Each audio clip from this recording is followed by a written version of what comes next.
Welcome to Class in Session. It's your favorite host. It's the Urban Scholar. Listen, we got a guest tonight.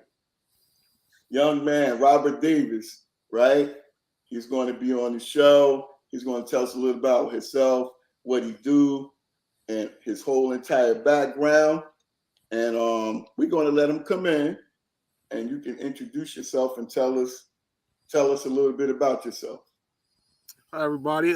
My name is Robert Davis, and I am the owner and operator of a company called Support Independent Artists, LLC. Our main goal is to support independent artists in areas of lacking, whether it be just getting their music out there and figuring out how to just advertise it better, or just to get a better understanding of what their streaming numbers actually mean and what platforms they should be looking at. Everything from helping out with clothing lines to just booking small venues and small shows, just to repost things that wouldn't normally get reposted for them, to get them in front of different audiences and show them how to grow that audience. That's our main goal. And we don't want to restrict ourselves to just the music industry. We work with artists, podcast platforms. Also, I like to call them, what do they call? The inspirational speakers. Yes. Yeah, I lost my train of thought there. We like working with those as well. Like, that's also art form, public speaking. Motivational speakers. There you go. Yeah. So, let me ask you a question. What year did you start? Shoot, I don't even remember, to be honest. It's just been like almost a flurry. I know it's been going on about 2.5, 3 years. Okay. I can remember, what turned me to do it. It was a colleague of mine I worked with. He was the CIO of a company, and he had, we worked together, had a good working relationship, and he brought me his son. Yeah. And his son happened to be one of my first artists who has done some great things. His name's Don Gotti. We have a couple great features, a couple great songs that are streaming right now. Okay. And from that day forward, he was like, he knew my background from marketing from what I did with his company. Yeah. I came into his cable company, and he wanted me to, open up a book. I was interviewing actually for a call center job. Yeah. And somehow we were talking, right? And he seen my background was in instructing in sales. From, he seen my instructing background from the military, and he seen there was a sales, and he went and he said, give him a second. And his name's Jarvis. He grabs this big folder and he opens it up, and he has this analytical data company that comes through. They come through the company, tell you what's going bad, what's going good. Yeah. And the worst thing was nobody wanted to do sales. The sales was the worst thing that they could do. And the company was failing. They had just tried to get bought the year prior, but the company had walked away.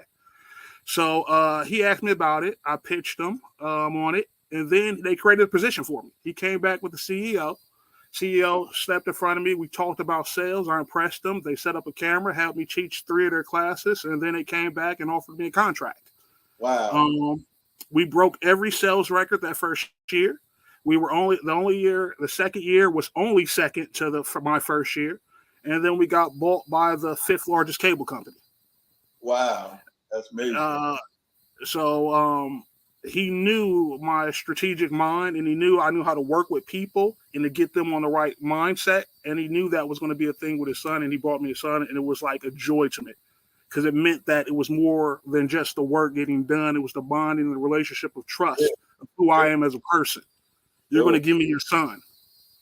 That is nothing greater than that responsibility. So let me ask you a quick question. In that arena, right? Because you mentioned that he introduced you to your first artist that you was working with. Was it John Gotti? Don Gotti. D-O-N Gotti. Tell a little bit about that situation. Who was Don Gotti? Where he's from? And what was your role with his music? Well, what happened with Don Gotti, he had just had a situation. He had just got from the chain gang, right? His father, which was, they're from Noonan. Well, his father's from Noonan, and that's where they're from. And I worked at the company in Noonan. Yeah. When he introduced me to it, he just didn't know how to get his son's music out there and how to get it in front of people. Yeah. And he knew that I knew how to bring in audiences. And he said, just think about something. Think about a way to get them out there. So that's what I did. I thought about a way to get him out there. I looked at social media platforms. I looked up a couple artists at the time. I think Moray was popping, right? Yeah. And Moray had got popping through ads. He had done it multiple times. My background was in studying data analytics and doing sales. So from that, I took. We had like that Gotti do his music. You get what I'm saying? Like that's not what I did. Yeah. The artist is going to be the artist. It's not my. I can tell you what I like, but I can't tell you what to create. You get what I'm saying? So I stay all the way out that. But if he asks my opinion, if I like it, yes, I like it, and I will have faith in my artist, right? And if there's something I don't like, I'm gonna tell him I don't like it, but it ain't for me to like. It's for you to create and express to the world, homie. Don't ask for my opinion, right? But in this case, Gotti was very naturally raw talent. My music background comes from my father and my brother. They are musicians. Everybody in my family's musicians. I'm the business mind. Nah. I've always been that way. Yeah. My brother used to open for E40. Wow. My father, I got an argument with my father. He sent me a text of Candy Birds, talking about if you're gonna do the music shit, you better do it right, son. So it's never been my thing, and I'm not an expert at it, but I've just been around it. Yeah. I love it. I know it inside and out, but I know enough to know that I don't know. Cool. Does that make sense? Absolutely. So if somebody was to procure your services, right, and contract to you, what's your pitch? Like every pitch is, I'm so new in what I'm doing and who I'm doing it with. Every pitch is based on the individual artist. So let me give you an example. So let me stop you there, right? So you're on my podcast, Class in Session, right? Mm-hmm. Tell me. Pitch to me why I should obtain your services. With the limited amount of data that I've gathered in the time that I looked at your channel, the only thing I can say is that your channel is doing well because you have more views than you have subscribers, which means you either have repeat viewers or your viewers are subscribing you further, which means your entry 15 to 30 seconds needs to be sharper to get more subscribers. Mm. And that's just from looking at the top data. Yeah. And I literally looked at that about 2 minutes. Okay. So I don't know. I would need to be around you and know you and see what's happening to calculate that data. And I believe strongly that it's individual plays for individual people. Yeah. So I can't pitch you any other thing because I don't know your platform and I don't know what it's really missing right now. Yeah. Yeah. I'm here to support you. Now, what I can do overall, if you have low viewership, which I'm an expert at, is getting you in front of your audience. How would you do that?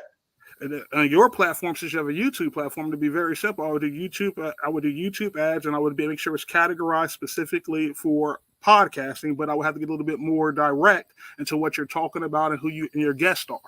Okay. And then we could probably break it down by geographical location, or we could go by words or a couple of different ways or a mixture. And then we need to do about 10 to 15, depending on how long the shows are, and calculate from that data where to move. Okay. Depending on where they're dropping off, retention, all type of things. If you're in the music industry, there's multiple platforms that we need to look at, right? In the case of Don Gotti, right? The kid has a good swag. He had raw talent, but he needed to get around real people to grow quick because he wants to move fast. Yeah. Right? So the good thing about him is he knew how to make money, and he was able to get into contact with people like Lil Key, who was signed to Lil Baby. The problem was Lil Key was so new, we couldn't get the music out anywhere. Mm. So in that case, we started pushing Lil Key's song with him through Google Ads, and we made sure to target Atlanta. When we checked his other platforms, we looked to see what the responses were. We were not looking just to see clicks, likes, and comments. I don't give an F about that. Typically, those are fake or generated. What I'm looking for is retention data. Yeah. The retention data is going to tell me how long is the song seen. Now I'm going to look at where it's being showed at. Is it getting showed on TVs? Is it getting showed on cell phones? Where's my audience? What time of day? Yeah. I'll take that data and I can calculate that over to your Spotify saves, your Shazams, your SoundCloud saves, all of that. And with enough data, it can tell me if we should invest more money into this song or if we should pull out. Yeah. I mean, 1 million views is great, but if I only have 859 saves or subscribers, I probably should have went a different direction. Yeah. 100,000 views could have probably got me 10,000 subscribers if it was a song and it could self-generate it and populated its own audience. Yeah. What happens is you will dump a whole budget into something because you're going off gut and nobody's reading your data. Mm. So that will be the biggest play I know immediately I can take effect of. But my soft skills are such that I've always been naturally pushed into a leadership position. I've never asked for it. Yeah, yeah. So who are some of the people you're working with now, and what are you doing for them? Right now, I'm working with 4192 Diesel, and I'm helping market just about all of his videos. And he's been doing very successful, growing very well. And that's all I do for him. I don't do anything else for him. Yeah. I work in a capacity with Pace FR more as just a guidance counselor, I like to say. You know, I will. He's totally independent. He does his own thing, but he'll call me and have him speak on his behalf when certain people ask him about certain management deals and things like that. Yeah. And he'll ask me my ideas and my thought process on how to market certain things. But he's definitely is. I call him the general because he definitely makes his own decisions. Yeah. Right. He just needs to be guided a little bit. I work with a lot of people, man. Like a lot of people. D'Angelo James in Oakland, California. That's blood related cousin. Okay. So I take care of him in a different way. He don't ask for much, but you know. So you said Oakland. Now you're from Cali? Yes, I'm from the Bay Area. So that's where my family's at. Really? Yeah. My father's last name is Nash. My oldest uncle moved out to there from Mississippi years ago. So I got family in Oakland. Okay. Yeah. I've never been there. So, and they looking at me like, when you coming to see us? You gotta go. Oakland's kind of dangerous, but it's nice. Out there yet? You know what I mean? You got to go. It's nice. Oakland's dangerous, but it's really nice. I'm gonna make it my business probably this year, or if not early next year. I'm gonna take 2 weeks off, man. I gotta hit Oakland. I need to know what it's like out there. You know what I mean? Man, stop talking about Oakland. It was overnight, but other than that, I haven't even touched. And I got comrades all over Cali, Long Beach, LA. They're all over the place out there. So I need to go out there and spend some time with my peoples, man. Man, you got to go. As a matter of fact, if somebody sees this interview, they're going to get mad at me because I'm supposed to be flying out this month down there. Oh, yeah. Yeah, so I got to. You gotta let me know when you're going, because maybe, you know what I mean? I ain't never been out there, so I need to go out there with some people I know. You know what I mean? Man, I might have to be flying out there. If that person said I'll be flying out tomorrow. Yeah. If they find out, yeah, I've been trying to duck them. Yeah, that's what's up. So, in terms of your company, where do you see yourself at in about 3 to 5 years? What would it look like? Your business? It will look like the business. It will look like the business that changed the way the industry's already changing. The industry's changing right in front of us, and a lot of people are getting caught up on things and titles and labels, and they don't understand that those are just ways to keep you like in certain positions, right? Yeah. All right. If it was in my world and what my company, if my company was ultimately successful, right, it would be. I don't want to say the NCAA because I don't think that's a great example, right? But it'll be a good place where A&R and that artists could develop, right, and have an understanding of the music industry and actually have an understanding before they make big plays, right? Yeah. If they put in the work and how to put in the work, right? A lot of times you have all the talent in the world, but people are waiting on money, right?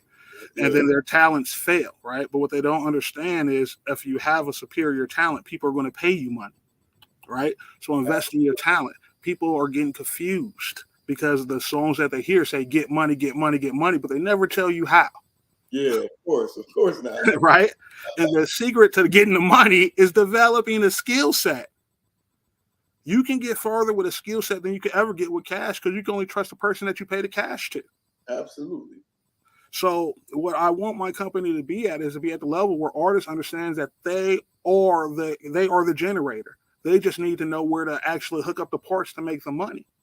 For instance, if you're able to generate enough money to make videos, right? If you have an understanding that I need to keep a third to shoot the video and 2/3 for marketing, right? Your career is going to be 10 times further than the average artist alone. Absolutely. And I don't care if they're $300 videos. Because if they're $300 videos, right, and you have a $600 marketing budget and you find the right marketing guy, because I'm not special, I'm just trustworthy. Yeah. You get what I'm saying? There's a difference. And then we could go into details about why that is and why this industry is full of people. The one that I chose to do the digital marketing side of crooks, scam artists, and how it hurts the artists and they don't know it. Listen, I've come across so many people, ever since I launched in December, and I get it all the time. This one want this kind of money, this one want that kind of money. And I'm saying to myself, what are you offering me? Well, you can't. Most of them can't. Some money. I don't know who you are from a can of paint, and you promising me the sun, the stars, and the moon, and you just want me to give you some money to do X, Y, and Z. And I'm trying to. For me, this is a real platform. I'm genuine. I'm authentic. I'm raw. So I want a real platform. I don't want just numbers. I want real active engagement, real subscribers. You know what I mean? So I'm not into. You can't sell me on the gimmicks. Well, that's the thing, right? You can't get sold on the gimmicks to the guy who actually knows the real numbers and know how to identify the gimmicks. And that's who I am. One of my main artists I met was Preacher. The reason I met him was because he was showing me his numbers, and I told him immediately they weren't real. And then we fixed them. Yeah. Which is what a lot of people think is the way to go. So my question to you is, I know damn well when I look on a Spotify or YouTube and I see an artist with like 1 million plays, I know damn well and 1 million people really doing all that. Well, you'll be shocked, right? And this is the secret of the industry, right? I can name a couple artists right now that are well paid that you'll never heard of. That most people never heard of. Yeah, I'm sure. So if I say Todrick Hall, right, the average person doesn't know who that is, but they know who Lil Nas X is. Yeah. Todrick Hall has as much money, maybe more, right? But you wouldn't know who he is because he doesn't have the industry behind him, even though he has industry type money, industry type followers. He has millions of followers and they're real, right? But the average person would know that. There's a lot of artists that make way more money that are you'll never know that's not at the top of the game. Most people know Russ now as that main artist that represents that. So how does somebody that we don't know make that kind of money? It's simple. They know how to maximize their audience, right? That you see YouTubers do it all the time. It's not just the music. The music is a form of marketing. Yeah. And if you're selling your own product instead of somebody else's product, guess what they're going to buy when you go viral? If I'm going viral with Urban Scholar on instead of freaking Gucci, right? I'm probably going to sell a little bit more Urban Scholar shirts. And that's where my real revenue comes in. Yeah. If I'm totally independent, right, I get access to a lot of streaming revenue, right? And there is back-end companies that understand this, and a lot of YouTubers are getting offered great deals by these back-end companies so they can just focus on their art. But there are still independent YouTubers that understands, hey, if I hit 1 million views, right, and I have a 20-minute video, that's $10,000. Yeah. Yeah. For me as one person, that's a lot of revenue that I can change into a business instantly. So there's different ways to do it. There's a overflow of revenue right now out here. Yeah. The problem is, we have been conditioned as our mindset to think that these are the only ways to get it, while not looking at the platform struggling, right, to find new ways to get it. Yeah. While they're eliminating things like A&Rs. They're waiting for you to pop and coming to you before you wait the 90 days to give you your own money. So, are you familiar with the artist Lil Russell? Russ? Or Lil Russell? Yes, L.A. Russell? Yeah, I love him. He's a very smart artist. He's my favorite right now. Like, I love his gold membership. He's so smart. Doing shows in his backyard. Like, and he's making good money. Yeah. So how did he accomplish that? He focused on his art. Have you heard him? The kid's dope. Oh, he's dope. But so first you have to be dope, right? It's not don't waste your money, right? First you have to have a skill set. He's one of my tops right now. How long has he been rapping? I don't even know. Find out. I guarantee he's been rapping for like 9 years. We're not going to go over what it actually takes. It takes work. Your mega stars have been doing it forever.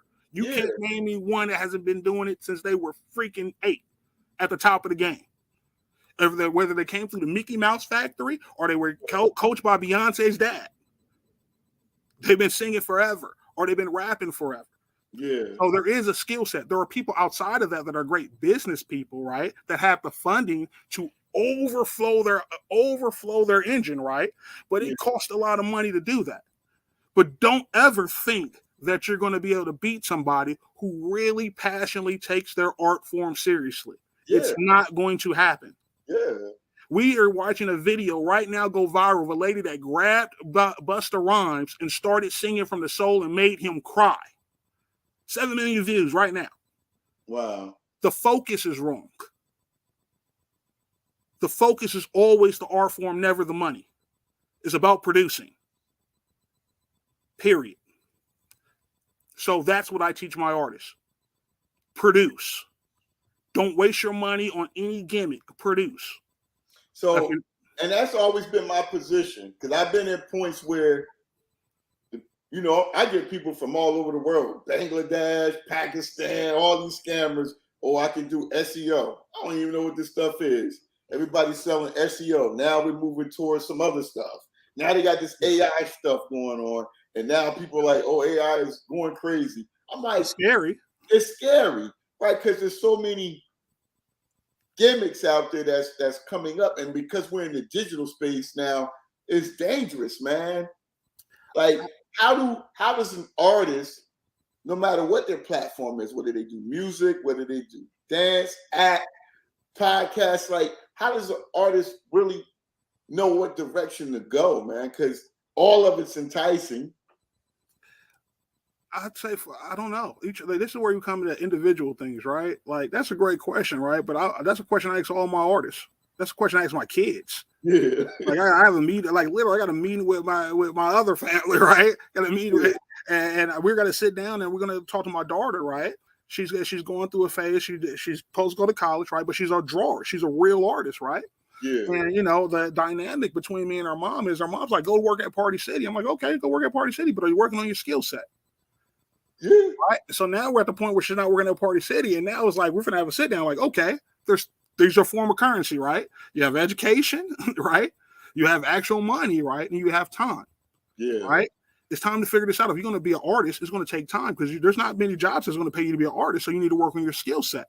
So let's go ahead and let's sit down and let's see if we can get you an internship at an art college or get you to go to SCAD if you want us to cash out for it. But if we're going to do this, it's time to start putting the time forward to build the skill set.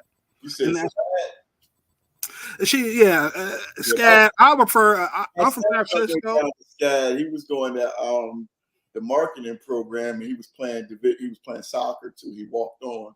Oh, hey, he must have been dope. Walk on. Yeah. They were really jealous of him too. They would be. Nobody likes in the SCAD. They're Division I. Yo, that's hard. Yeah, So he went down there and tried out, and the coach said, "Yeah, come on down." That's dope. Oh, that's real dope. I've been down to SCAD. I like that little area down there. It's real country and stuff, but it's nice. Yeah. So the whole point of me saying that is like that's like you got to ask each individual artist where they are. Like, I have a roster of artists, right? The same things I would ask Peso what he wants to do is not going to work for Don Gotti. They're two different people, right? I could try to make it fit, right? But if it don't fit, it don't fit. You said Peso, right? Peso FR, yes. Not Peso. Not. I don't think it's the same Peso you're thinking. Which one you think I'm thinking about? I met a Peso down there at the studio when we did the video shoot for Rallo a couple years ago in 2021. He's a producer, heavyset brother. Nah, that's not the same one. I know that. I know you're talking about that one. Now, this is a younger kid. He's a Peso FR. Yeah. But no. What set were you down there on 2021? Which set was that? I probably was down there with you. Over there on Southwest. Southwest. You talking about the one where it was the political prisoner shoot where they did the they had what's her name? That Jessica Dimes there. We had T.I. Yeah, I was there the whole time. I was there the whole time. Yeah, I know I saw you. I just didn't want to make sure you recognized me. I'm looking at you. I'm gonna show you a video. I'm gonna show you a Why video. you say that, man? Because I told you I'm a nobody. That's part of my thing. I'm the size the invisible hand. Okay. It's terrible. I'm like, why this guy look familiar? Because I was down there the whole time. Come on, man. At the time, I was running with Trapolete in them. They had me running with Trapolete. See what's going over there. Oh, okay. Trapolete with Goldmouth. Yeah. Like, I was helping out over there for a little bit, and then while I was helping out my own company and helping out cousin. So yeah. Oh man. yeah, so Now it all makes sense. yeah, no, but I was there on behalf of cousin. He wanted to make sure I was there and make sure, he had introduced me at that time. At that time I was introduced to be taken over for the digital side for him way back then. I just, like I said, I'm one that I want to see everything. I need to absorb all the information before I make a play. So I'm going to be a nobody till it's not time to be a nobody. Well, see, that's my thing. I'm in the background. I like to play the back. And I went down there just to make sure to support Kane and bro, to make sure everything goes the way it needs to go. And I don't want no responsibility, but he knows I had his best interests at hand, and I wanted to make sure everything went right. And if I ain't see something that looked right, I get in and direct. You know what I mean? I do whatever I had to do. And it got to the point that week that the video crew was like, "Oh, we need your phone number." I was like, "Nah, you don't need my damn phone number. I don't got nothing. I ain't in charge. We should have your number." I'm like, "Nah." Yeah, at that point in time, I was trying to stay super low key. Yeah, I don't want that. That was calling me. I'm just here to support bro and queen. I said, "Nah, she the point person, not me." Yeah. We need to talk to you. I was like, "Nah, I ain't No, I learned that lesson quick, bro. Yeah, I don't want this. This my little bro. I'm just trying to help him out. I ain't here for nothing. I ain't getting paid to be here. I'm just out of the goodness of my heart. You know what I mean? That's it.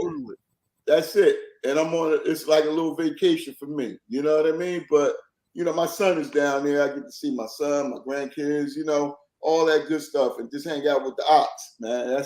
That's all it was about, man. We was having fun. Gotcha. I bust my ass, bro. You know what I mean?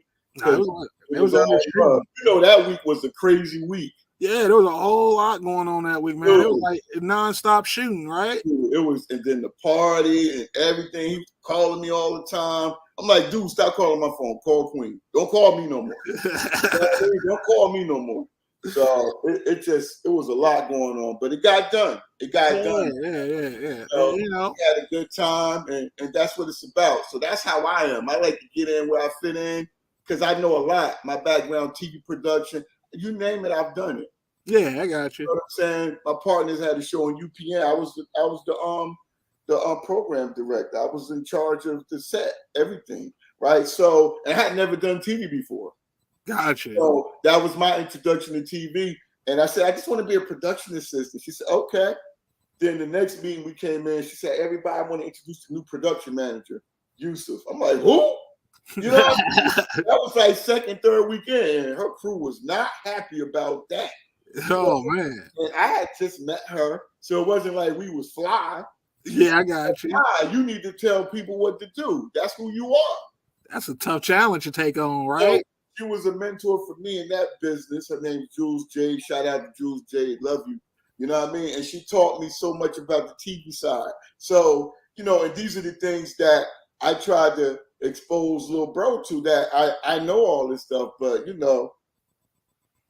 Rollo think he know everything and got it all under control. And sometimes you got to let go and let certain people do certain things. So I think now he's graduated more, because, of course, a lot of people was in place doing a lot of things. So he knows how to run big productions. Very smart, right? Mm-hmm. But certain things he has to really delegate and let go. You know what I mean? Mm-hmm. And so he can free himself up to be, like we talked about earlier, be the artist. You're the producer. You're the this. You keep putting out the product. Let me do what I do. That's right. What I did with the clothing brand, I said, listen, I'm going to have my guy build you a website. This is what he wants for it. And this is what we're going to do. He's going to handle that side, and I'll handle the production and manufacturing side, because I already do that. Yeah. You know what I mean? So that never really materialized, but he got it rolling, and he pushed them guys to do all of that stuff. And I backed out of that. I said, no, I ain't signing up for this part. I said, if I can't direct it, I'm out of it. I said, there's no love lost. I love it, but I ain't doing that. You know? No, I got you. Because I don't need you to tell me what to do. This is not your lane. No. So, and you can tell me your ideas and what you want to do, but, that's where we had, creative differences, I've had this T-shirt for a minute. It's still soft. It's still intact. Yeah. Quality is important for me. You know what I mean? And I might have wore this thing since I had it maybe 3-4 times. Right. You know what I mean? Because, of course, I got a whole bunch of gear because I'm the owner. Right? But I'm big on quality and things like that. And Robert was always saying, you know, I'm from the street. I do this for the street people. You know what I mean? And he just want to push the stuff out. And I said, hey, man, what's more important is that you're doing it the way that you want to do it. Yeah. That's what's important. And he said, because we argued about the prices. Yeah. I said, dude, you're a celebrity. You could be charging $45, $50 for a T-shirt. Yeah. He said, nah, it's for the street. It's going to stay $25. He said, I expected that. You feel me? Yeah. From that, right? But I'm more of a luxury brand. I'm a luxury brand. Like my brand is, you're going to spend a little bit of money. I heard that. No, I get that money, man. Yeah, so that's what it is. But it makes sense for him because he got the 1 million followers. So $25 makes sense to him. $10 makes sense to him, right? I got 2,000 followers. Listen, that ain't really following me. You know what I mean? So, well, you ever hear Darius Cook? No. So, another independent artist.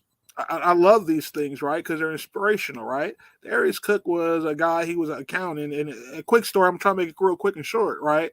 He basically started doing cooking, right? On the YouTube, on Scope.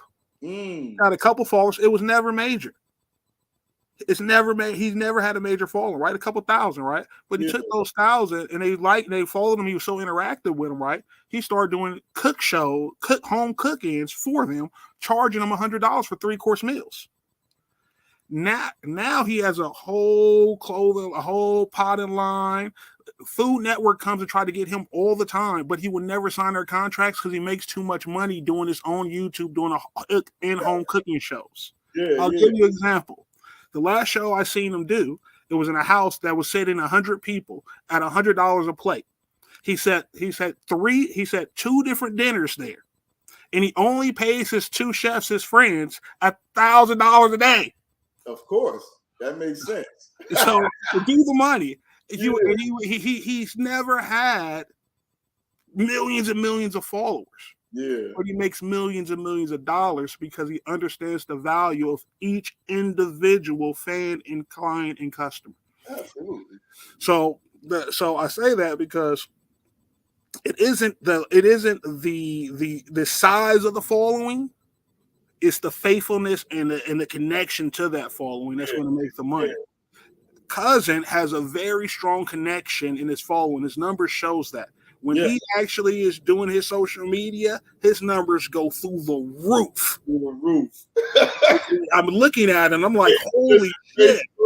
Instagram. Like, and it's not that he's not posting when somebody else was posting on the social media. They're posting kind of the same thing. It's the wording that people could feel it.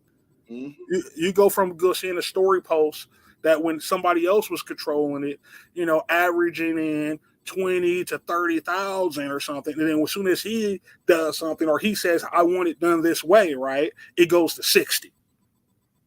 He understands how to connect to that fan base. So that's going to bring him money, right?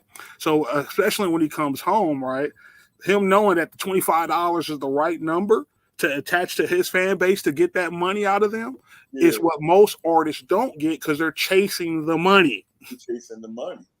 They're chasing the money. Now that works for some artists, right? Because they represent that brand well. Other artists understand what your fan base is. You may never be able to sell a $25 shirt. You may only be able to sell a $10 shirt. Yeah. But that's okay. Because if you sell a $10 shirt to 1,000 people, right? You just made $10,000. Exactly. Right? And that so it's just understanding what the music is for. Absolutely. Why they're paying you why is somebody wanting to give you $5 million for your music? If you don't understand that, right, you don't understand the service you're providing. And most artists don't understand that. That is because music is a marketing tool. They want your music to sell a product that is 10 times that they can make a lot of money off of. Yeah. If you understand that, why are you not selling your own product? What happens is artists get into the industry And after they're well seasons, they realize that, and then they go, let me go make my brand. Yeah. See, and that's the conversation that me and my son's having. My son has music for days. He's been doing this since he was like 11 years old. He's about to be 30 next month. Yeah. And his catalog is ridiculous. Quality stuff. And I've had my boy Amadeus interview him.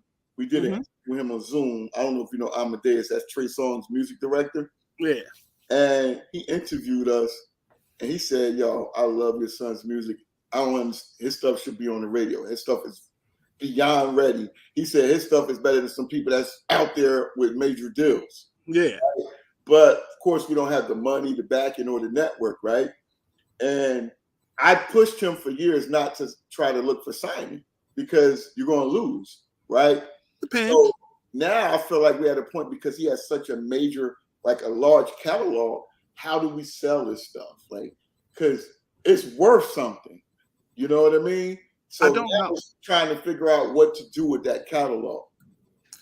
My perspective, I'm too new to understand how to handle a large catalog with a high quality, right? I will bring in an outside source because depending on how high the quality of the music is and with the connections you would already have, right?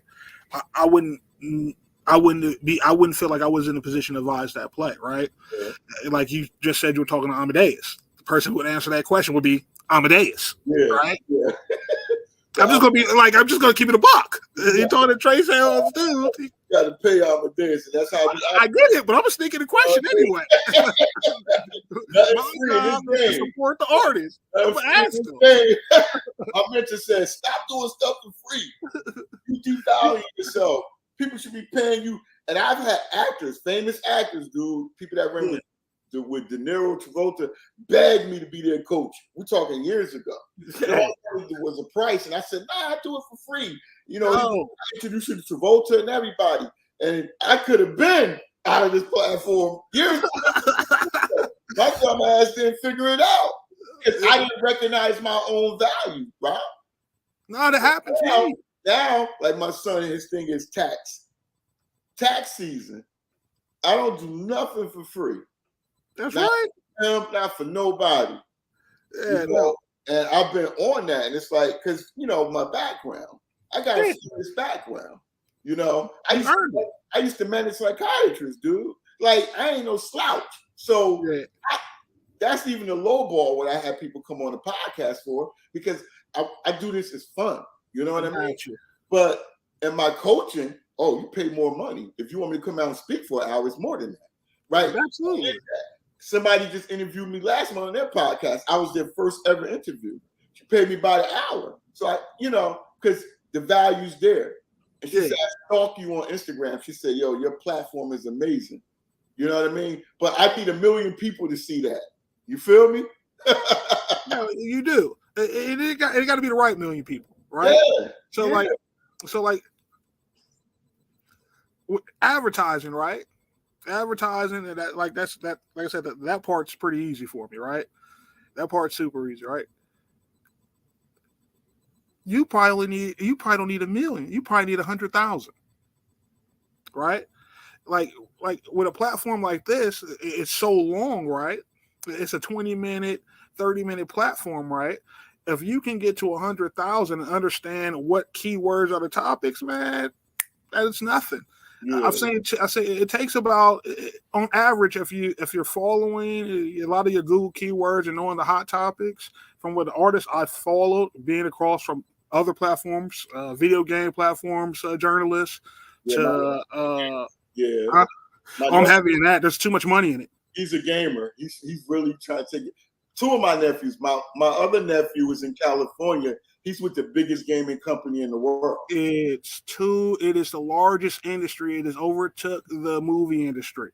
Yeah. My nephew is friends with, what's his name, the football player from the Arizona Cardinals. Because he got, and Snoop, they signed him, and my nephew's around all of them. He left New Jersey, went out there, and he left Barstool and went there, and he blew up with them. They're the number one gaming company in the world. You gotta listen. If you're not investing in gaming companies, if you're not investing in that media, you are absolutely going to lose out. Yeah. Like, people do not understand how much your favorite artist. Let me give you an example. Drake went onto Ninja's platform a couple years ago. Do you know who Ninja is? No. Never heard of him, right? Drake knows who he is. People thought Drake, right, was giving Ninja a boost. Ninja was giving Drake a boost. Ninja made, if you look up who Ninja is, he's made over $48 million signing from Xbox doing streaming, signing to Twitch doing streaming, and back and forth. Artists go to these gamers now, right, and go onto their platforms, the major ones, to get in front of new audiences. Yes. Freaking your boy 21 Savage had the theme song for Mortal Kombat 11. You lying. Go look it up. It was the opening theme song. How did you get that off? Listen, there's a lot of that. There's a ton of this stuff that artists don't understand. Yeah. And I understand it because this is what I do all day. But that's my lane. So what we need to do, and what my company tries to do, is get an artist to understand when you're even putting your team together. Yeah. Who does what? Who do you need around you? What do they cost? How much does it cost to run this engine? If you're going to have a producer and y'all going to link up, what is going to satisfy both of y'all in this relationship to continue going to hit to the point where you believe you're going to make it? Yeah. Don't start a relationship, right, where it's uneven, because it's going to fail. Yeah. And these are key things to building, right, that a lot of artists don't have. But the artists that I feel my greatest accomplishment since I came in the industry, the artists I have worked with the longest, right, have the largest numbers. They have sustained the longest, and they have produced the most. Yeah.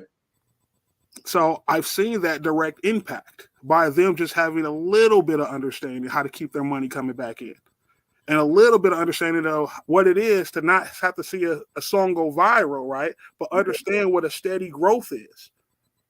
And it keeps them motivated. So how does somebody find you and look at what you do to see if, like, how does somebody look at you and find you on the internet? Right now, I'm not looking for them to find me. I'm trying to find them. So, because my time is limited, and what I do is very personal, because art is personal. Yeah, absolutely. So I'm not in it to make money. Making money to me is, I'm not rich at all. Okay. People think I'm rich for some reason, but I'm not, right? And when I say I'm not rich, I am not rich at all, right? I've always had a knack to understand what the basis of money is. To me, it holds no value. All it does is get me a product that I want, or put me in an experience I want. If I understand that, I need to make sure that I have products, skill sets, and experience, and things I invest in. There's been a lot of things that kind of scarred me to money. Being in the military was one of them. I was in Iraq. The Iraqi dinar was $3 to the US dollar before we invaded it. By the time we left, it was at a fraction of a cent. Yeah. When we were there, the only people we dealt with were not people with money in bank accounts, right? But we dealt with people who own farms, factories, and things that could produce. Right? Yeah. That's what happens outside the country. Yeah. That's what, when the military first invade, they don't give a f about the cash. Give me the oil, right? Give me the farms. What? Give me the housing.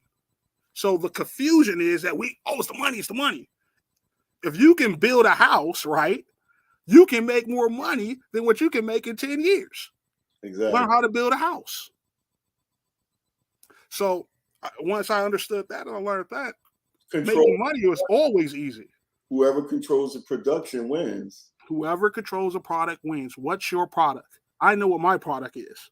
My product is understanding data and strategizing. And I know the difference of when to collect a check and when to collect a position.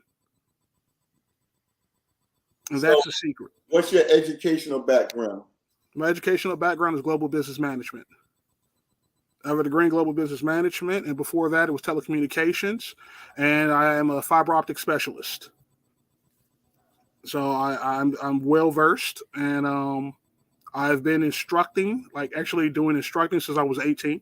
Yeah. I graduated top 5 in my class, but they closed down the program. They closed down the program to go to the next program because it was overfilled in the MOS.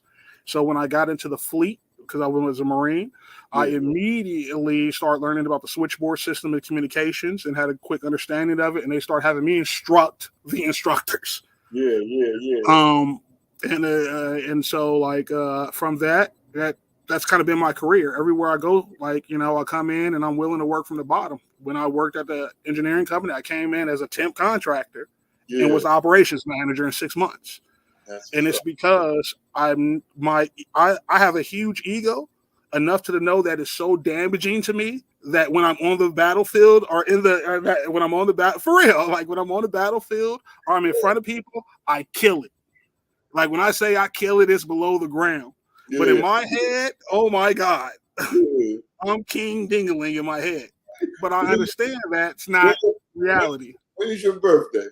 November 20th. What's your sign? I am a Scorpio. Scorpio. I don't know the much. But the big thing is, right, I'm one of those weird guys, right? Like I pray a lot. I see signs of things. I believe that your name has power.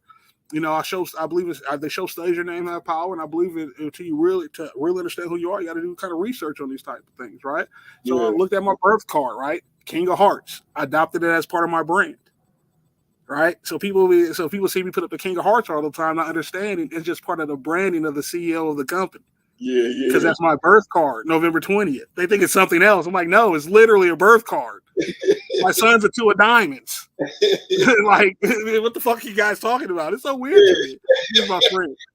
Like, no, like, I'm like, what? That's what that means. It's literally just a birth card, right? Yeah. But, you know, people see they're like, oh, it's me supremacy. I'm like, no. Chill. That's a father card. Yeah. I'm a father.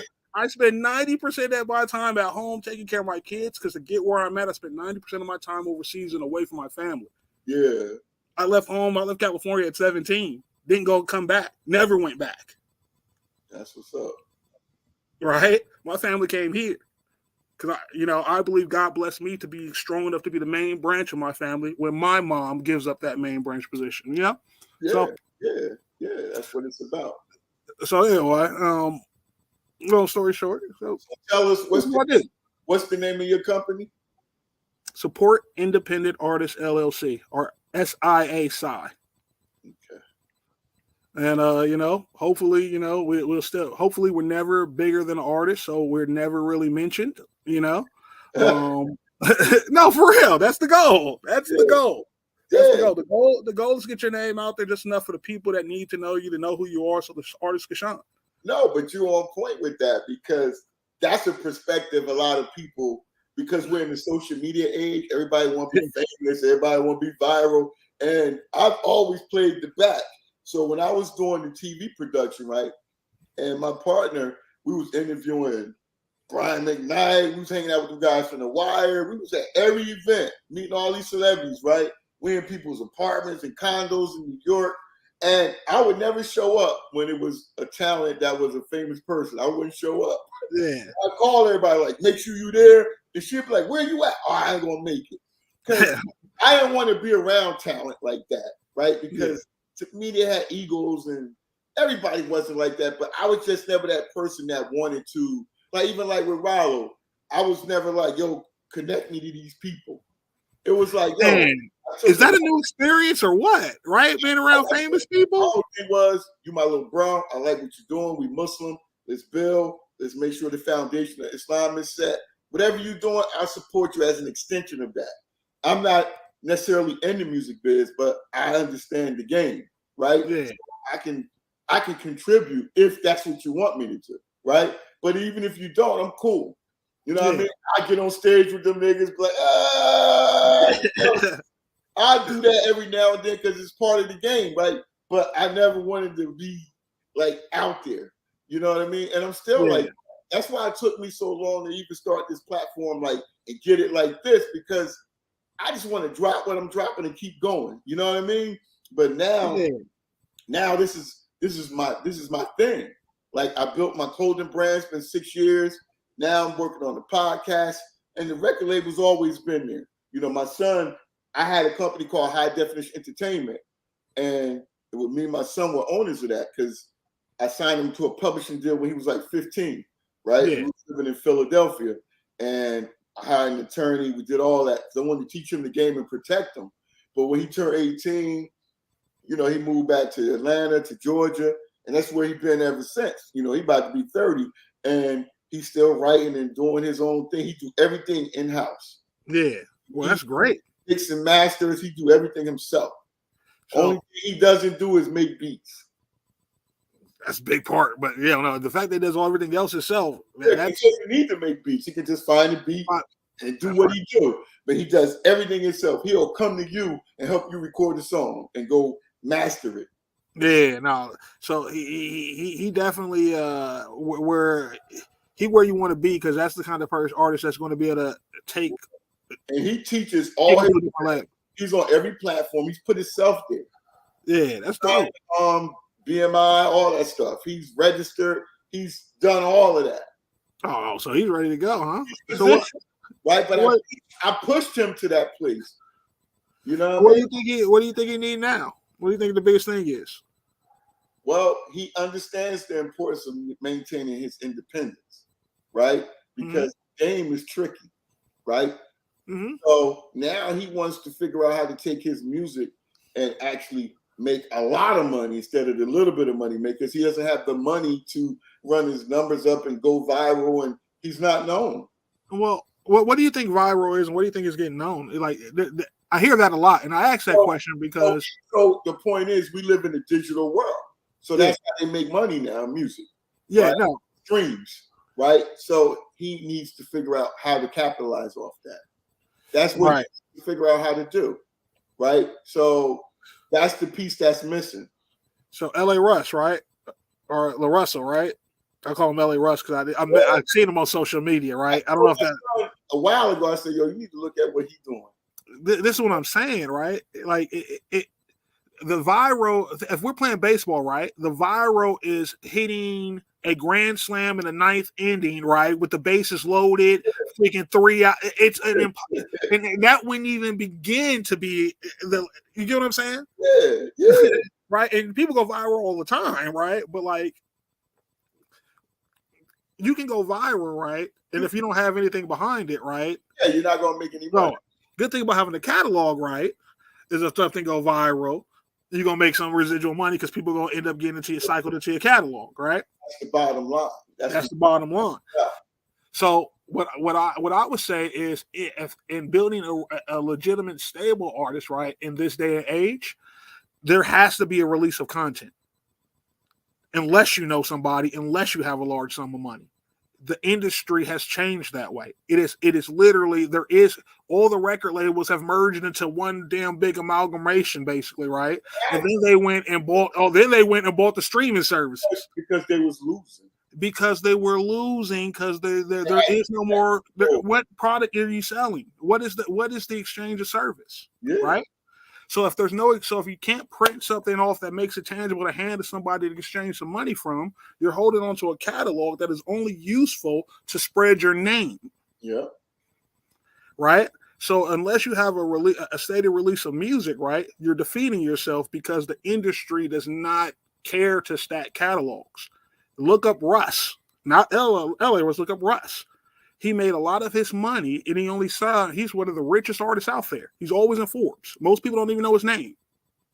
You know when you see him, right? White Boy Russ. People know, music know who he is. I heard of him, yeah. Yeah, but he's one of the richest artists out there. Most of his money was made off songs he was doing on SoundCloud. Hundreds and hundreds of thousands of them. Chris Brown is doing it right now. E40 is doing the same thing. They're releasing all these songs, right? Because they understand that right now, the way everything's set up, it's about the individual. The algorithm is going to take this song and put it to this person because this person likes this tempo. This song's will go to this person because this person likes this tempo. They're not even listening to the words. But aren't the algorithms controlled? No, they're programmed and processed to put information that you're already watching to do it. So me and your YouTube stream is not going to be the same, right? Yeah. So for instance, if I go right now and I have an artist that wants me to do like a Spotify ad and I upload to Spotify, if I wanted to, they got a mechanism right there that's going to listen to the song and tell me if it's gospel, this and this. The funny thing, I could put a rap song in there, right? But if the base BPM is gospel, it's going to say it's gospel. It's going to try to put it over there. Yeah. Do you get what I'm saying? Yeah. So the algorithm is based on the interaction of the person on the end user device. Even when it's doing advertising to make your money off the YouTube streams. When I set it up for that, if the YouTube channel's not set up right, it won't send the person the most appeasing advertisement, which means you will make the most money. Yeah. But you have to have the person that has a YouTube channel know how to set up their advertising when it gets set up to say, show the individual what they like. Yeah. Not what my channel wants to push. Right? Yeah. So there's all types of ways to get to the money. But one thing that I think is failing a lot of artists, and it's just my opinion, is that a lot of times we think that there's going to be a general fit in this industry. Right now, there is no general fit because it's the Wild West. Yes. Like it's the Wild West. Stop. I hate when people say, "Oh, I got this label, and got this label, and this label," right? Because right now the label is only as powerful as the distributor. Exactly. Right. So the distributor's the label. They had right, because that's what the label used to make the money off of, right? They had to change from traditional. No, think about it. That's what the label used to make the money off. They used to distribute your music. A long time to figure out how to transition into the digital world, man. It's crazy. People dying behind it. You know what I mean? Because so once we take the titles off and look at what actually each position is actually doing it, right, and stop and take that box off our thinking, right, we can see where to make the money at and stop looking for old sources. Labels used to be distributors, and now they're treated as banks, but they're not good at it. Exactly. So now they don't need the L&R. So now what you typically see is a major would pay a company like Empire, right, Universal Music Group, would say, you know what? This hip hop shit is too messy over here. We don't like what's going on with this Lil Wayne baby situation. Here's $400 million. You handle that shit. Yeah. And that's what happened. They don't want to deal with it. That's what happened, right? And now what the onus is, it's up to Empire or whatever company that they hired, which is the secondary to handle the urban division of Universal Music Group, which I believe it is Empire, right?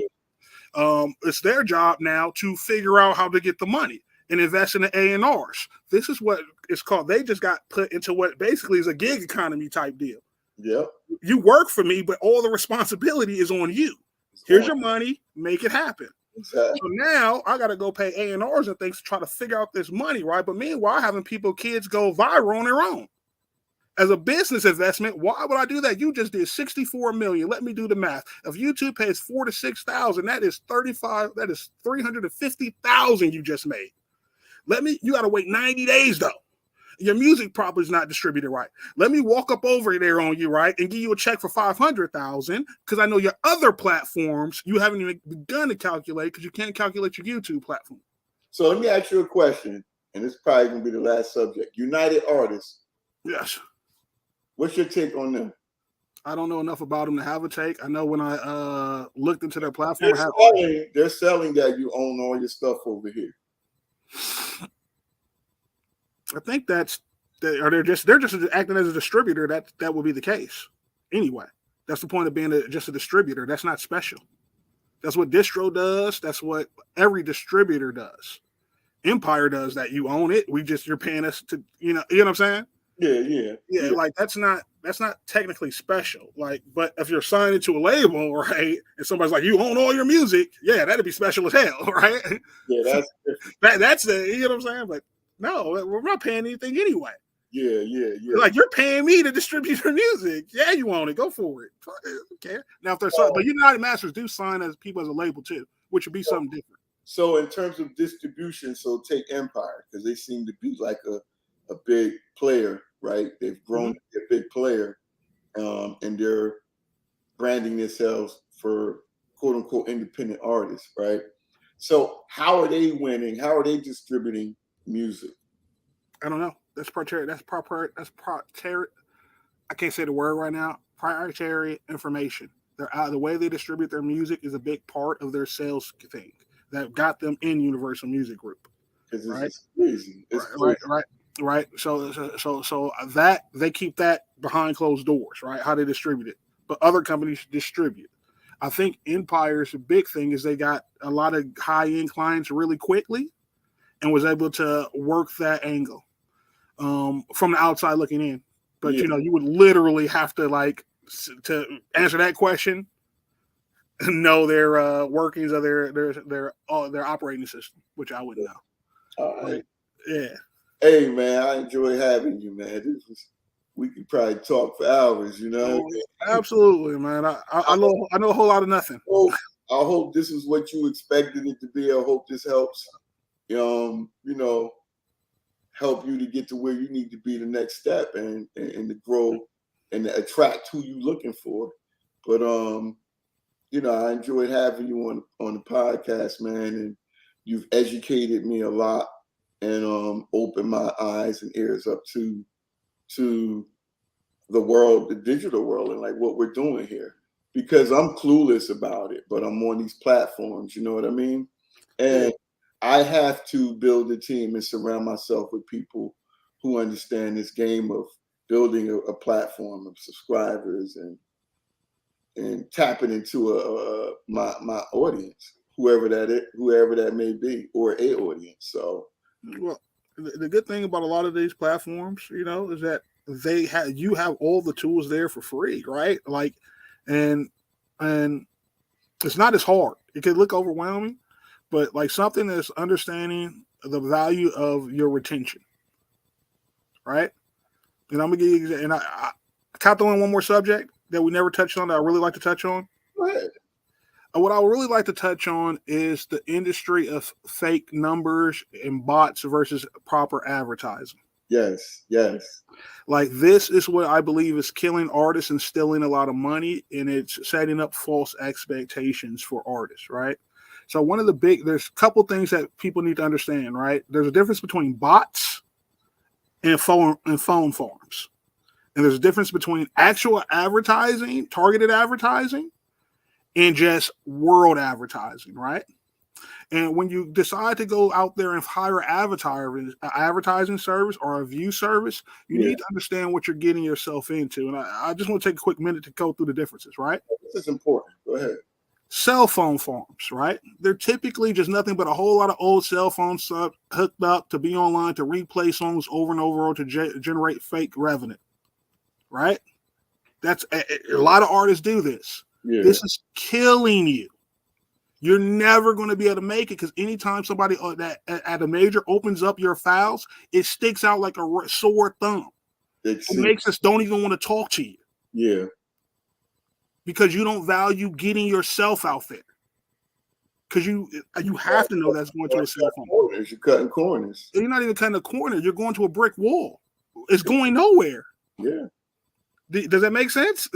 No, it's literally going nowhere. It's like that was one of the main things I wanted to highlight. It's literally going nowhere. Literally, right?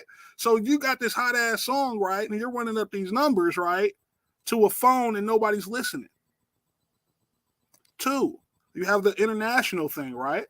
We're gonna get you all these million views. They're going to be real. Yeah, you're a New York rapper rapping, right? But they got your music in Bangladesh. Yeah. Right? This is not helping you. This is destroying your channel. Because what this is going to do is start suggesting that kind of content to people who are never going to watch it. Right? So now your retention on a 2-minute song is only 30 seconds, and you wonder why the algorithm won't suggest you. Does that make sense? It detects those bots and stuff, right? Well, it's not detecting as a bot, right? If the whole job is to give you something that you're watching, right? And it might have a 2-minute video, and you won't watch a quarter of it because you don't understand the language, right? YouTube's going to stop sending that video out. Yeah. It's no point. Nobody's watching it, and there's a million videos uploaded every hour. Yes. Right. So you're killing your money. Yeah, it looked good. I gave you 1 million views, but they don't even understand what you're saying. And that's how that person made money off you. And that's where the scam comes in. And then you have the bots. They would generate the fake comments and things like that. You will get silent banned for that. Like you like it would look like you're getting off, but that channel will never go viral. And when they do a background analysis on it, and then you're looking at your data, and you got different languages that don't make any sense, and there is no actual music list that you're attached to, right? And you can spend thousands upon thousands of dollars. Even if you get one that goes viral at that point in time, right? When you go to the label, they have no way to control your audience because you don't really control that channel. Yeah. Does that make sense? Like when you're like in the social media age, right? If you have an audience, right, they want to make sure they can get to it. Because like for instance, YouTube is going to do things like allow you to set up for concerts. Yeah. But if you're not, another thing is if you decide that because you don't know about the bots or the data, that I'm selling my video to this channel, my video to this channel, put my video on this channel. If one of them go viral, right, you actually took your legs out, right, because you don't control that channel. Yeah. You don't control that audience. And that's going to be part of the things that they're going to want to be able to measure your numbers, your social media. Yeah. Which gets to the point what I do. If you're going to go do real marketing, real digital advertising for YouTube, it's going to be expensive. AWM like that is typically going to be like 7 cents per view, right? Unless you're signed to like a major. Yeah. Right? And then they'll do the algorithm, they'll do the playlist, and it'll be like a fraction of a cent. One of the major differences that I do is I give people label prices because I can work my advertising the same way, and I'm very specific. Yeah. Right? So with my company, the artists I've worked with, I've already grown a track record with artists like Don Gotti in 2 years. They've outgrown artists that did it in 10 years. Because we take the time to go ahead and target an audience. Same thing with artists like 4192 Diesel, who's only been going on his second year. Yeah. And you look at their numbers, you look at their Spotify numbers, and they look good because they're legit. They're generated because we were able to dodge all those critical pitfalls that are out there because people are looking to make a quick buck. And it's better, right?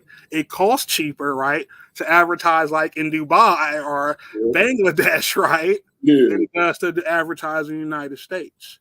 Or it's cheaper to not advertise at all, do any advertising, right, through any other platforms, and just set up a phone farm, right?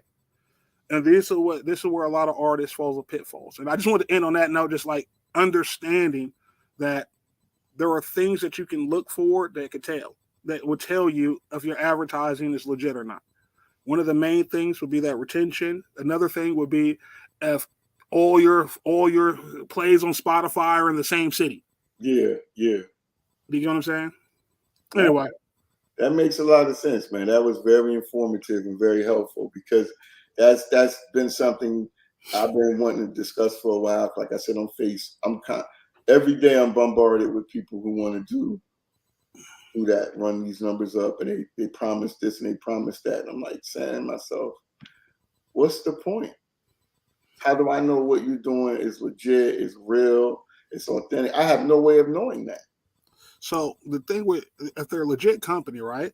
The way you're going to notice my artists, they'll tell you if I ran an ad, somebody in the city has seen them and they go, "I seen your commercial." Yeah. But two, if you do a month campaign with our company, I will literally get on the call and then I will send you the data. Yeah. I would literally get on the call. I would show you, hey, you got this many views that we set up, and these views are in this city. Check the YouTube and see if it shows up there, or check your Spotify, see if that's what it's showing the same thing. And then you can go ahead and what will happen is you have cross-reference that data from all the platforms and they are showing the same thing. Yeah. Anyway, we can talk about that stuff all night. Let me let you go to sleep, brother, because it's late and I'm tired. Yeah. That was important because I'm not on Spotify, Apple, none of that stuff yet because I don't know how to do all that stuff. My son knows how to do all of that, but he's so busy with his own platforms. Yeah, well, you got to get on the Spotify for the podcast. YouTube's good, but there's another one. It's strictly audio. I forgot what it's called. Holy crap! It just came out and it's very big in the music platform. If I have my phone, I'll look it up. But you definitely got to get on that one. I definitely got to do that, and I have to invest the time into figuring out, how to make this transition happen because it needs to happen. Mm-hmm. So. You're doing it, brother. Like, this is a good platform, man, and you know the right people. Just get them on here, man. Like, you got the content. Knowing the right people doesn't always translate into, you know what I mean? It doesn't. Listen, brother, it does not. It absolutely does not. It can turn into a fire. My circles, I'm looked at the smartest person in the circle, and everybody think I don't need something. I do. I don't know this digital platform stuff. I don't know how to, I did an interview. Somebody interviewed me on their podcast with Judge Joe Brown on this platform that I'm using. And I said, oh, let me check it out for myself. Yeah. I was trying to find somebody to manage a Zoom for me so I could start doing interviews. Yeah. He was contacting me from the onset, wanting to come on the show. But I couldn't figure out how to get this type of platform. Somebody could have told me 6 months ago that this platform was available. Right? Nobody was doing it. People trying to get money out of me. Oh, I'll do it for you for this kind of price. When I don't need that. Yeah. I need you to show me 5 minutes how to do it, homie. That's it. But I got on here and figured it out myself. And I'm still learning. Like there's things I didn't do and I'm still learning. But I wanted to be able to do this and provide this platform for people to come on, man. So yeah, man. It's about you can't be afraid to learn something new. And I've never been afraid to tackle it. So my next move is to get on Spotify and these other platforms because it just makes sense. You know what I mean? Well, you know, they all pay. Absolutely. You get what I'm saying? Like they all pay. Like this is what people got to understand. Like YouTube pays, absolutely. Apple pays, Spotify pays. So if you do something once and you got a possibility of getting paid on it 4-5 times. Yeah. So right? I got to look out there, brother. I got to figure out how to get my subscribers up because I ain't nowhere near it. That's a tough one. Yeah. Each audience is different, man. Yeah. You go, like the thing about this is, you know, I seen a guy,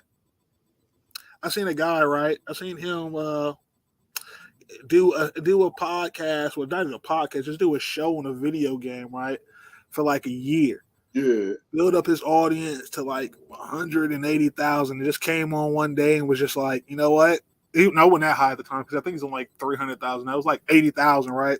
Wow. Just doing it off a game. Just literally talking about an inventory list.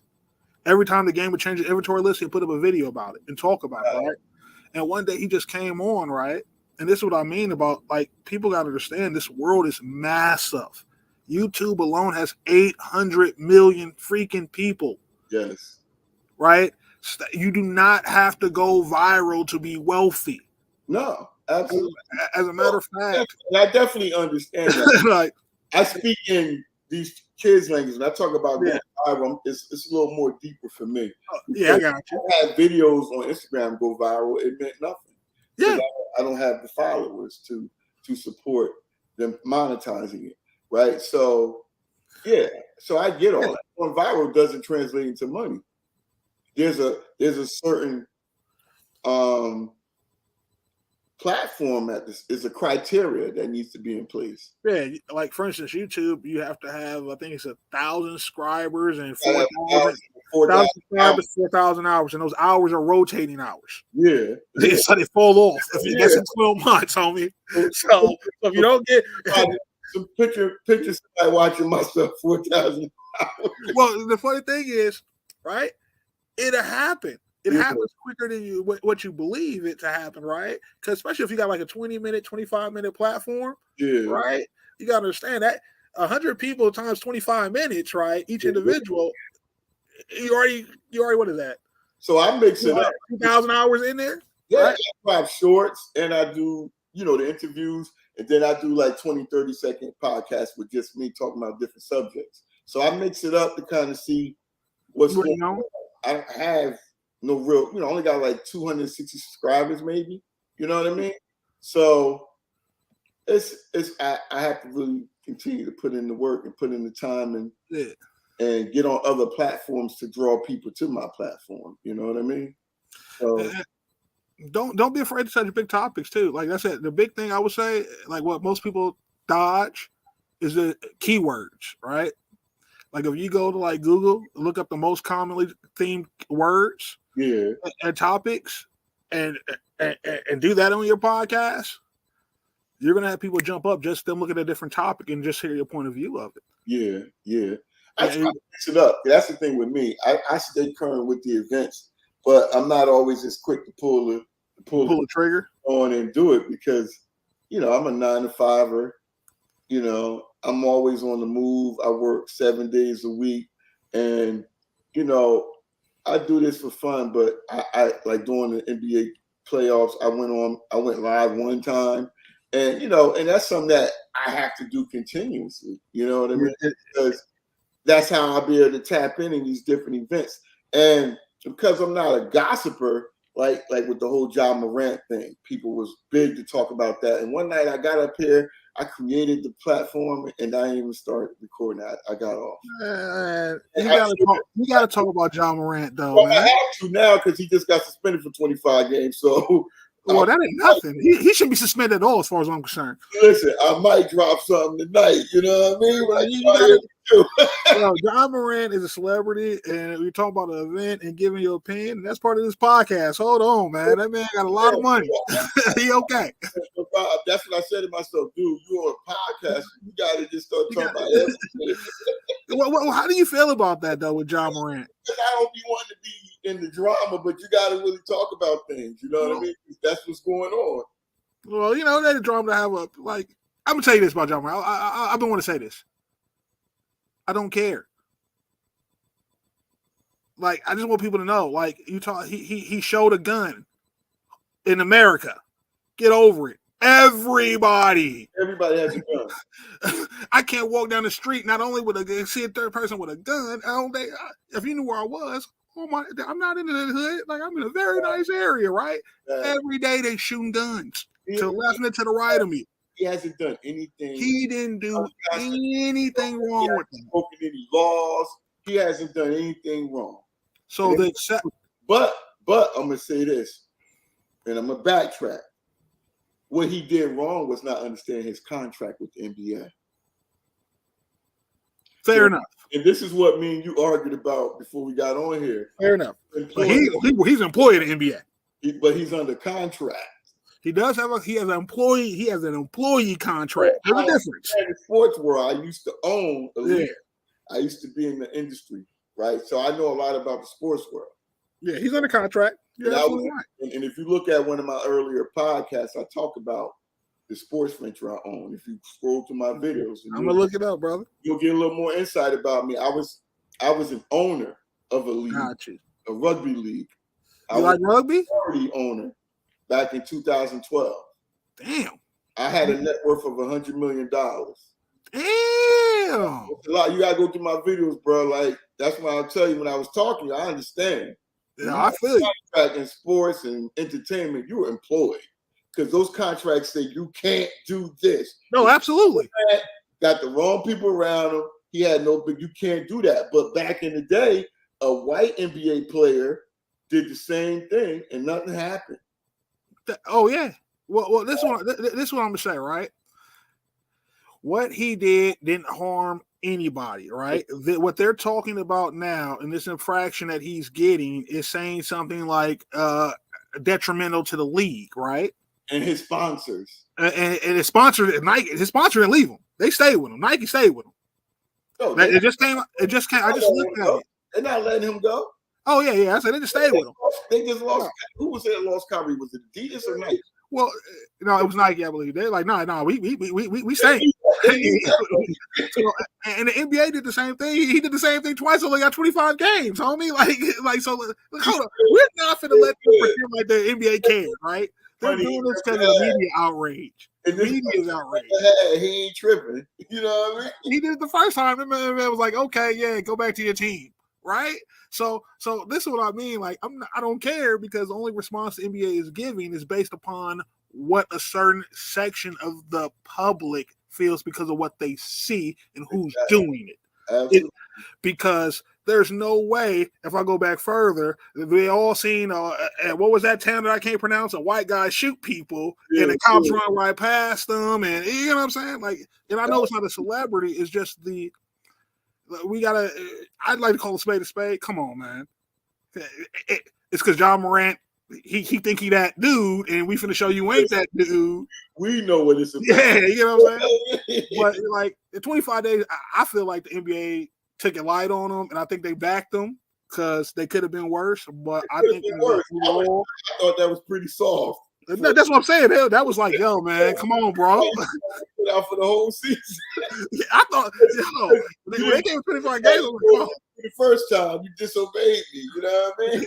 Yeah, like when they came with that, I was like, oh no, they joking with him. He is the king. They put him across their lap and went, all right, we're gonna get you again. You know what I mean? He got a little spanking, man. Yeah, nah, he good. But I just don't. What I don't like about it is that we turned on him so quickly. A lot of us. I didn't. I stayed out of it. Oh, yeah. Well, I'm not saying you personally. I just, a lot of our, and this is what I hate. I don't hate. I just I'm very critical of our community.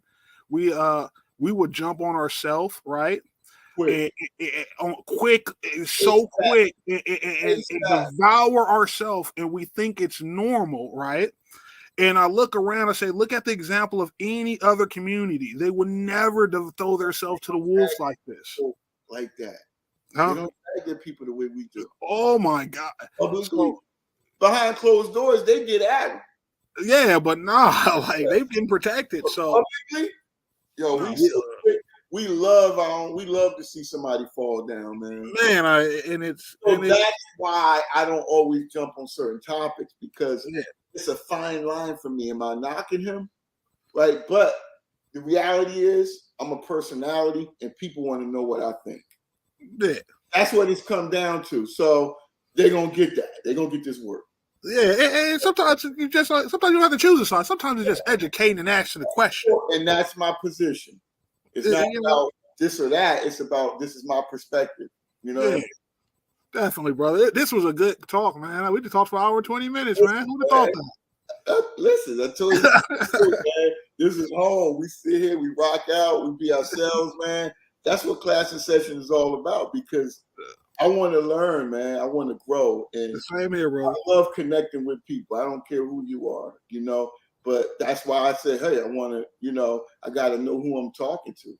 But a lot of people shy away when you mention money. So you obviously reached out to me because you see that my platform looks like something, right? Well, yeah. Not saying you specifically, I'm just saying in general, because a lot of people will reach out, but the minute you mention money, they go, pew.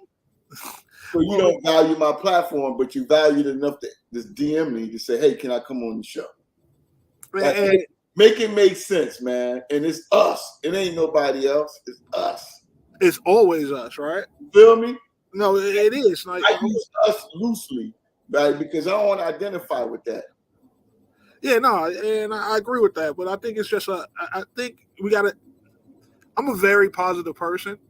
I see a lot of bad things, right? And I come off like kind of sometimes aggressive because at handling issues. Yeah. And the reason it is because I want to fix things quickly that I know are simple solutions. And a lot of times the simple solution is understanding the person, right? And when you understand our culture and how young it is, right?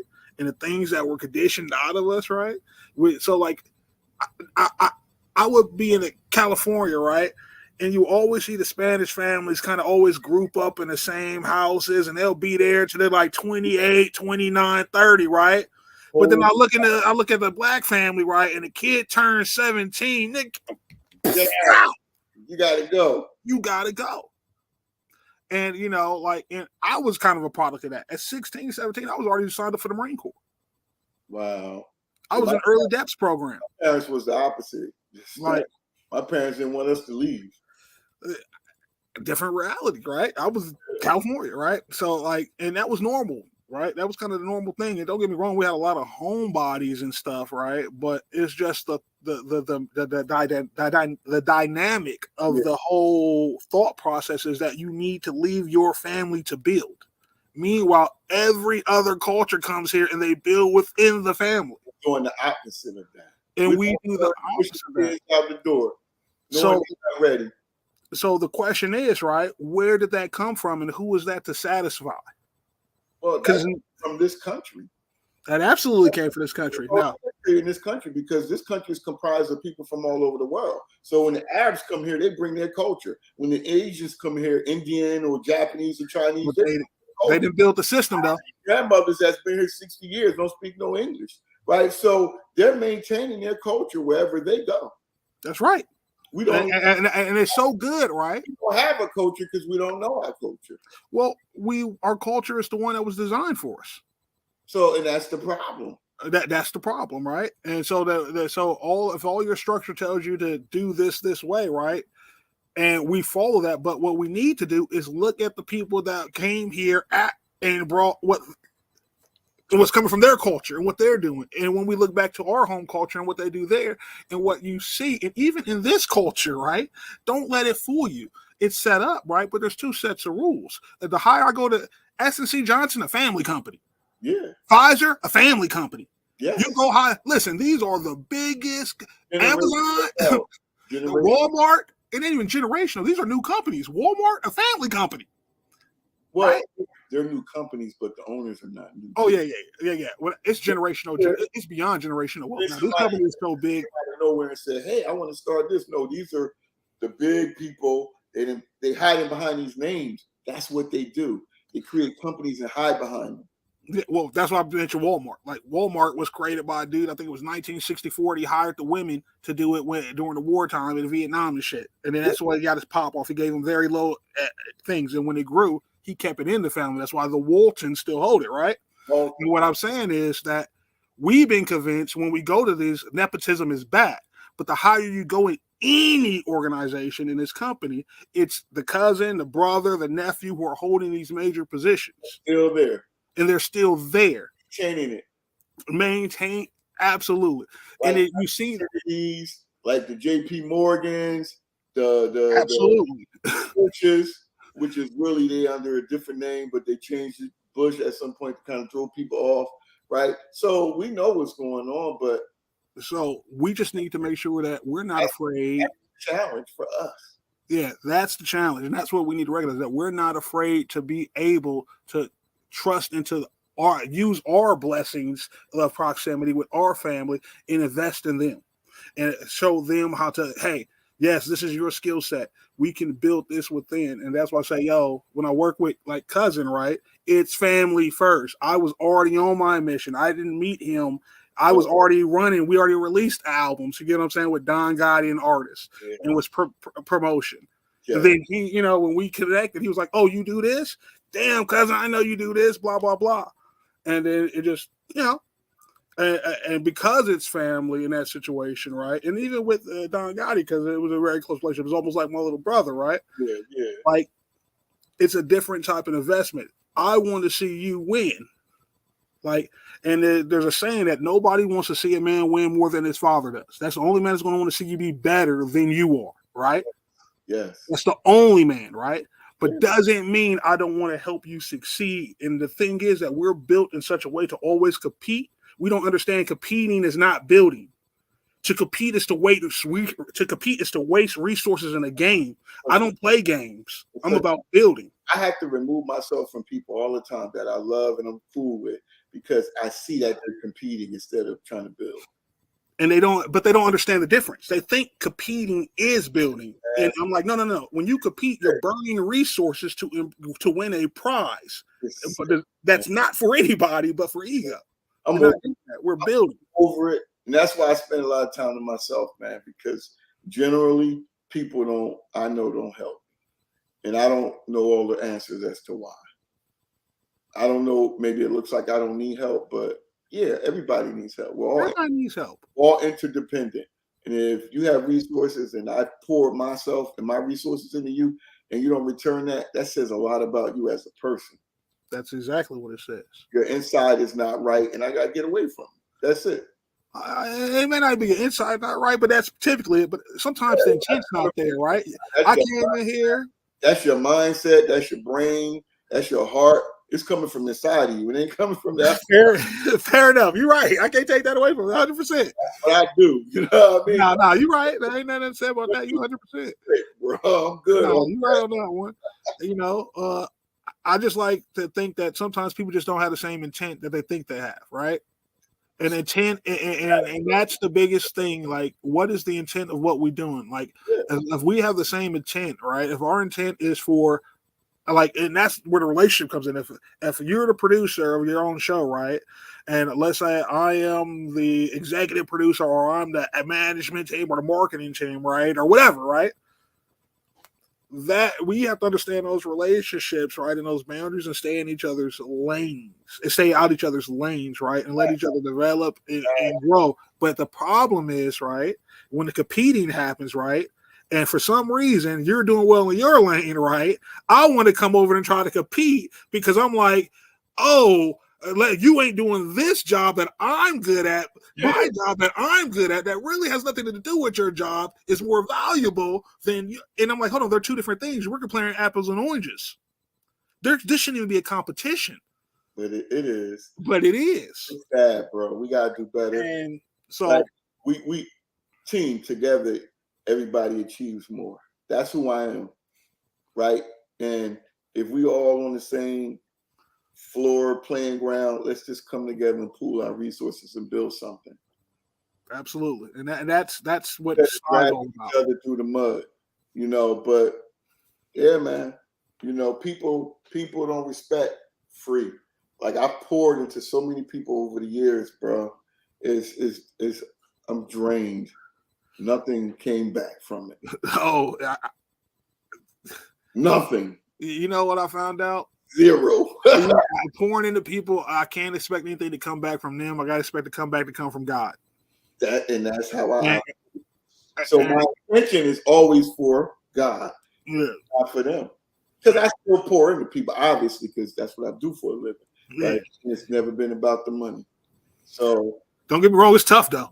Oh my God, yeah. I'm not like that. I got an ego too, right? And I do something, and I'll be like, "You ain't respecting back."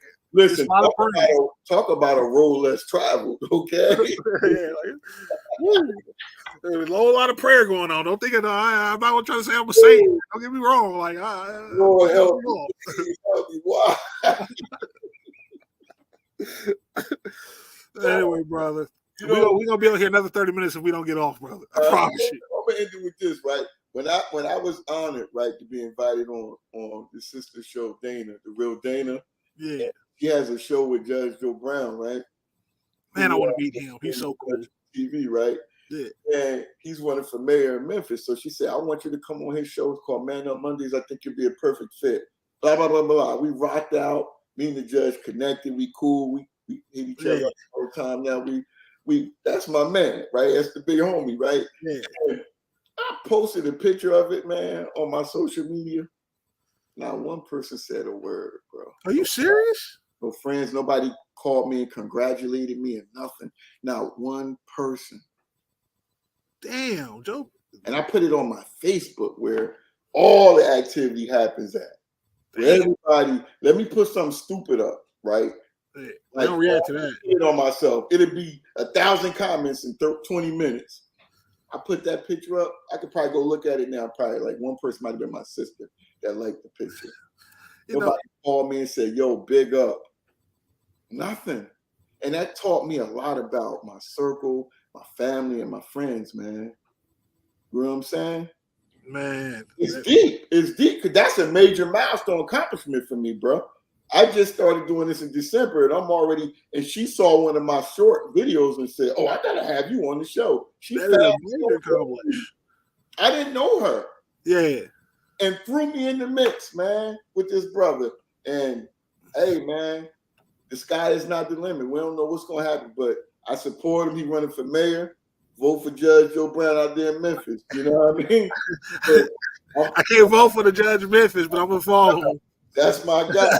It's all good, but it was God teaching me something.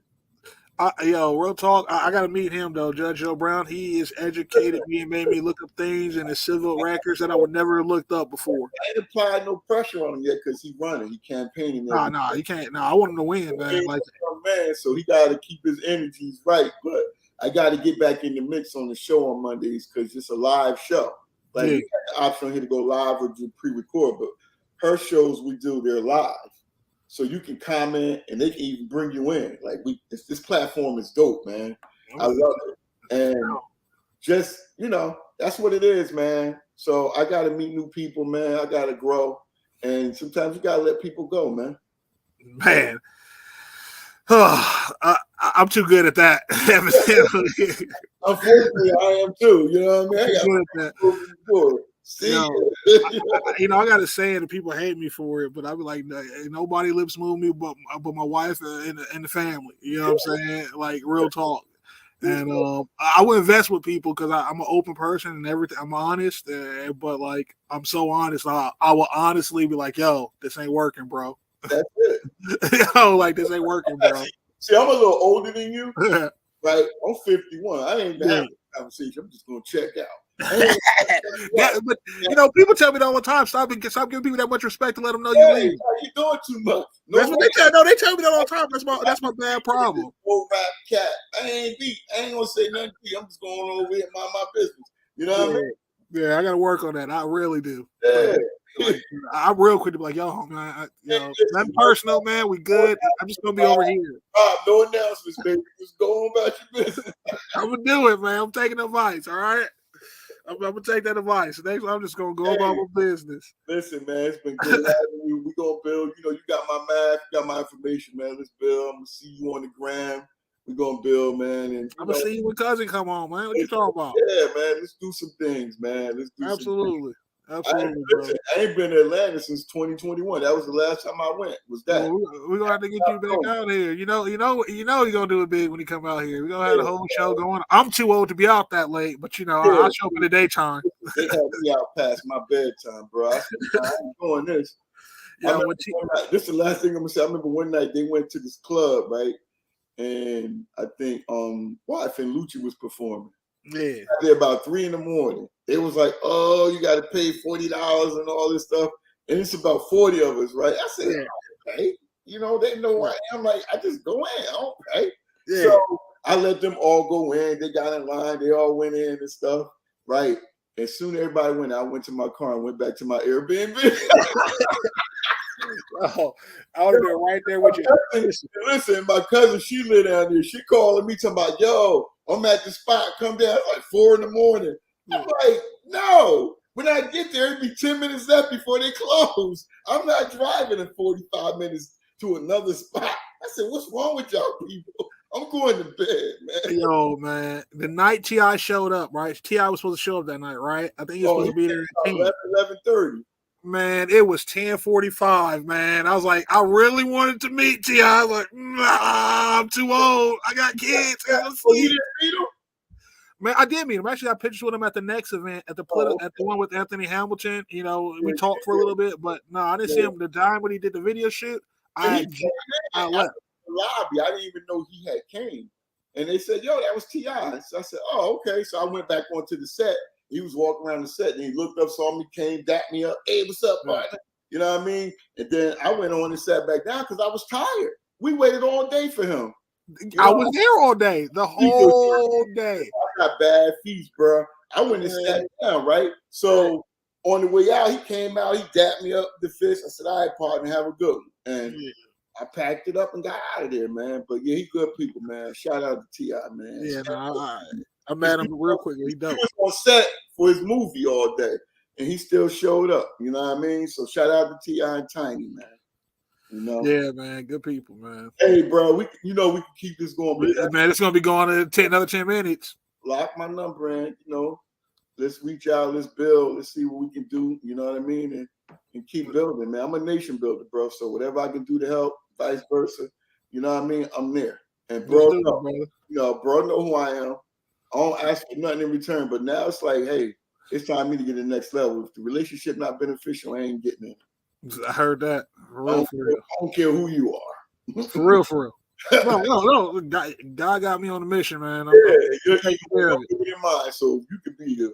I don't care if you verified now. I don't give a damn. You know what I mean?